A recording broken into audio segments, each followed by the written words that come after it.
নমস্কার, কেমন আছেন সবাই? আজকের আবার একটি ব্লগে আপনাদের সকলকে স্বাগত। আজকে ব্লগ না, আজকে হচ্ছে একটু রান্নাবান্না করব। রান্নাবান্না বলতে এই যে অনুষ্ঠান স্টাইলে একটুখানি পনির বানাবো। অনুষ্ঠান বাড়ির স্টাইলে একটু পনির বানাতে গেলে প্রথমে হচ্ছে আমি এখানে 250 গ্রাম মতন পনির নিয়েছি, নিয়ে এরকম পিস পিস করে কেটে নিয়েছি। আর একটা বড় সাইজের আলু টুকরো টুকরো করে কেটে নিয়েছি।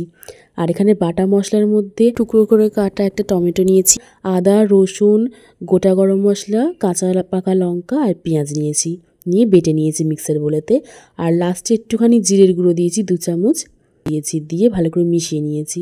আর এবারে পনির আলু ভাজবো, তার জন্য প্রথমে সাদা তেল নিয়েছি, সর্ষের তেলে করব না, সাদা তেলে নিয়েছি। নিয়ে তার মধ্যে আলুগুলো প্রথমে দিয়ে ভেজে নিয়েছি লাল লাল করে, যাতে গলে যায় আলুগুলো। ভেজে নেওয়ার পর তারপর পনিরের মধ্যে একটু নুন ছিটিয়ে দিয়েছি, দিয়ে সেগুলো ভালো করে মাখিয়ে নিয়ে সেই সাদা তেলের মধ্যে দিয়ে ভেজে নিয়েছি একবার। বেশ একটু লাল লাল করে ভেজেছিলাম, হালকা দাগ যেই হয়েছে পনিরগুলো তখন তুলে নিয়েছি। নুন দেওয়ার জন্য পনিরগুলোতে বেশ তাড়াতাড়ি লাল লাল ভাব চলে এসেছে, বেশিক্ষণ ভাজতে হয়নি। বেশি ভাজলে আবার শক্ত হয়ে যায় পনির। আর সেই তেলের মধ্যেই একটা গোটা তেজপাতা অর্ধেক করে দিয়ে দিয়েছি। দেওয়ার পর যে বেটে রাখা মশলাটা ছিল মিক্সার বোলেতে, সেই মশলাটা দিয়ে দিয়েছি। দিয়ে এবার একটু ভালো করে কষিয়ে নিয়েছি। এমনিতেই তো তেল দিয়েছি বেশি, তার মধ্যে আবার তেল ছাড়বে মশলার থেকে।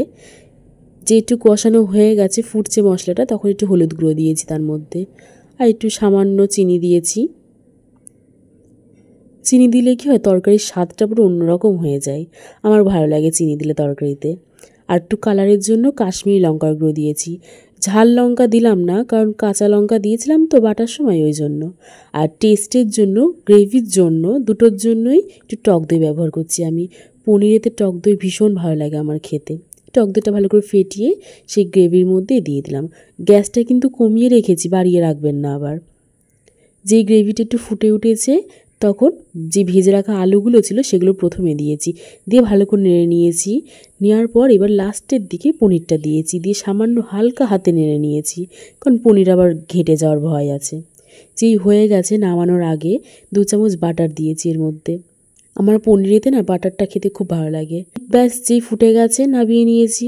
হয়ে গেল আমাদের অনুষ্ঠান বাড়ির স্টাইলের পনির। একবার বাড়িতে বানিয়ে দেখবেন, অবশ্যই ভালো লাগবে খেতে। আজকে এই অবধি, আবার দেখা হবে পরের একটি ভিডিওতে। সকলে ভালো থাকবেন।